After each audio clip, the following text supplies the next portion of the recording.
Chris Ramiro, hey, congratulations on your new film, Fallen Fruit. Thank you so much. I appreciate it. Thank you so much, Jan.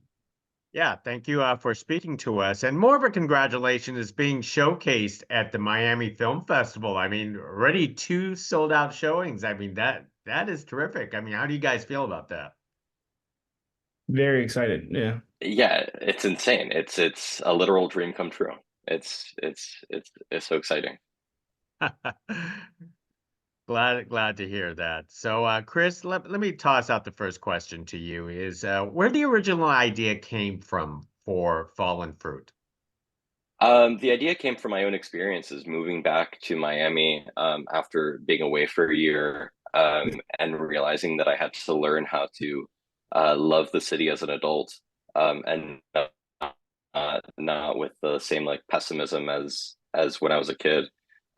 Because there is so much to love here as long as people give it a chance.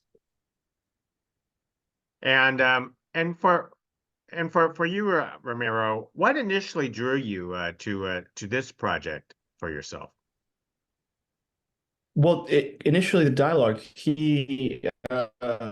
I didn't know Chris before the project. I just auditioned for him, and he sent me the sides for the audition, and then I reached out to him saying that I was very interested in reading the rest of the script because the dialogue seemed natural and it made sense. It made sense to how I talk and how I hear people talk. Uh, So yeah, just his ability to write dialogue originally. And then while I read the script and I really enjoy the story. And Ramiro, are you a Florida native yourself, just like the character, or you had to basically like relocate for a job like this? I did. I relocated. I'm not from Florida. My parents did live there, so I had friends. Well, my parents had friends that I could stay with, so that was good. That is good. So, Chris, tell us about the story of like relocation and trying to adjust to Miami. What about Miami or particularly Florida that it seems so captivating as a background setting for this entire film? Yeah, I think as someone who grew up here, we learn to grow up to hate the heat, and we learn to hate the traffic and the iguanas and stuff that are all over the place. Um, but at least when I started to grow up and come of age, I was like, oh, this is what makes it really special. And then once I start learning about like what makes movies cool, it's like, oh, the heat adds like tension, and the iguanas are super unique to Miami, and the traffic. I mean, the traffic still sucks. There's no changing that. But yeah, it just everything about Miami amplifies everything about a movie, I feel. Now, I also find it also fascinating that you crafted a story with the character Alex, going through sort of like a period in his life. I want to say nearly like a Gen Z type of angst. Trying sort of like a crossroads. Tell us about developing Alex in this character aspect. Yeah, it was a lot of injecting my own experiences into it, while still trying to figure out like how to make it a little bit more relevant for this next generation. I mean like I'm millennial Gen Z cusp, so maybe I don't know, maybe my experience is still relatable. Um, but also I think what's great is this sort of like coming of age experience is something that everyone deals with. I think I injected some of what like my dad told me about growing up into the scripts, and I injected some of like what I imagine my younger siblings are going through into the scripts. Like it's it's such a relatable experience to any generation or to any like city. And Ramiro, tell us about getting the headspace of Alex and how relatable this character is to you. Well, I moved I'm from Argentina originally and I moved to New York when I was 16. So it was a little bit of bringing that back mixed with sort of a knowledge of what it's like to move being older, sort of adopt, because when I moved, I was so young, I didn't even realize how many responsibilities I was taking on, but I was taking them on, and mixing those two things together, understanding how responsible I have to be in just moving and having to deal with all the things that you have to deal with. How about getting into the headspace of Alex? Well, that was kind of where I pulled the headspace of, being Alex. I mean, Alex has the additional aspect of being going through a breakup. So putting those things together, and that was the where I'd start his headspace, my headspace, Alex's headspace. Chris, um, you know, you have so much in this film for Alex, including the LGBTQ romance in this film. Why did you want to basically not only that he's like a fish out of water in Miami, but you also want to portray his his romantic life on his romantic side at the same time?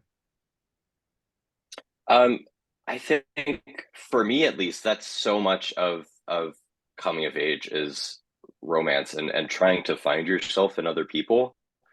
And I think that's exactly what Alex is trying to do in the movie is, I mean, he's trying to find himself in everyone, I think, and trying to attach his identity to everyone, but especially that romantic relationship. And I think that's something that I have done, and that's a mistake that I continue to make. That's just terrible, but I'm learning.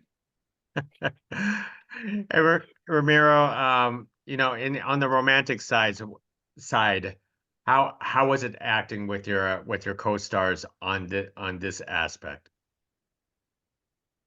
It was great. Honestly, everybody was great. Working with Austin was really nice. It was really good. Yeah. Chris, one of the things that as a prop that I had to admire that you put into the film is the camcorder.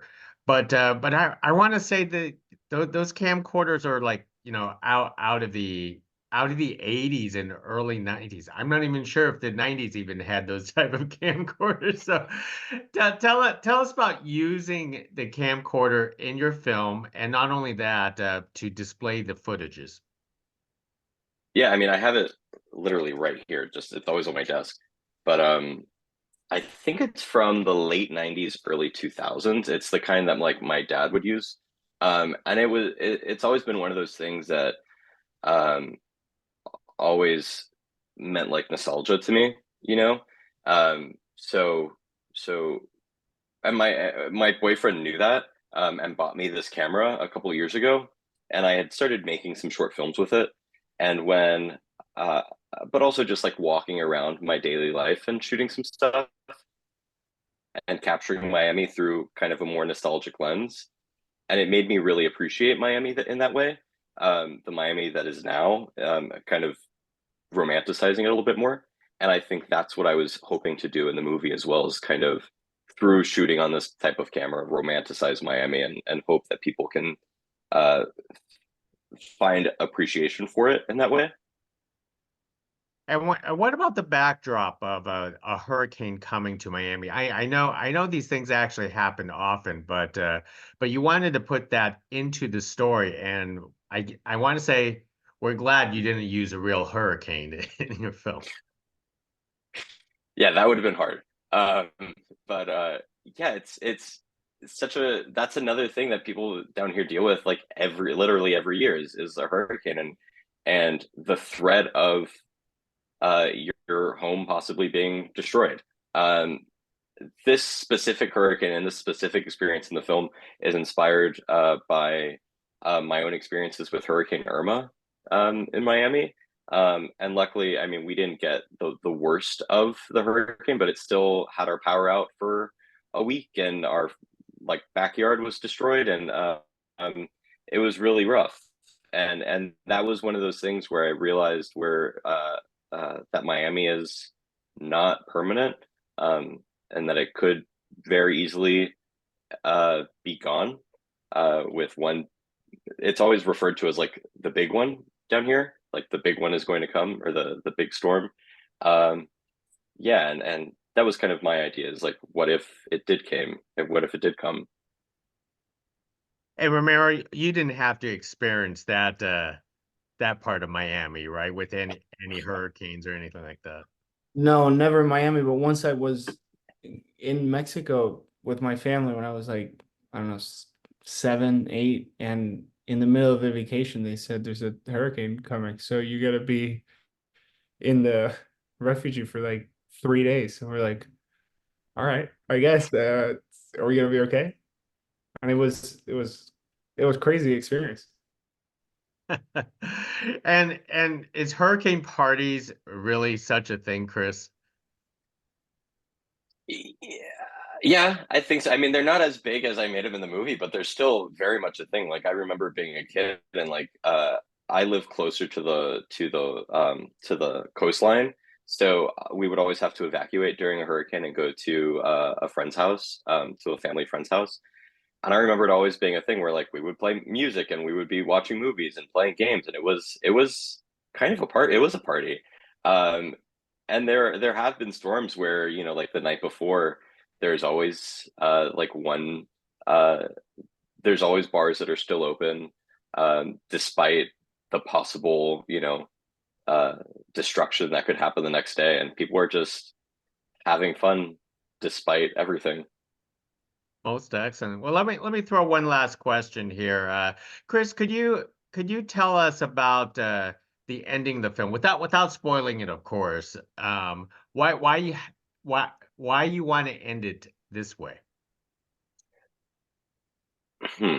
I wanted it to feel like the story could go on, because in my mind, it's, or not in my mind, it's my story for the most part, and there is a happy ending after, all of that stuff, and I hope that the audience walks away feeling like there could be a happy ending after what they've seen. Most excellent. And Romero, were you satisfied with that ending? Yeah, yeah, absolutely, yeah. Uh, Endings are always hard, but I felt it was very clear that it's just the movie's just a piece of the story, and then there is more story in the for the character. Absolutely. Well, Chris Romero, thank you very much for speaking to us about Fallen Fruit. It is a good coming of age story, and you guys are already having a lot of buzz there at the Miami Film Festival. So really appreciate for you carrying this conversation with us. Yeah, thank you for speaking with us. It was super fun. Yeah, thank you for having us.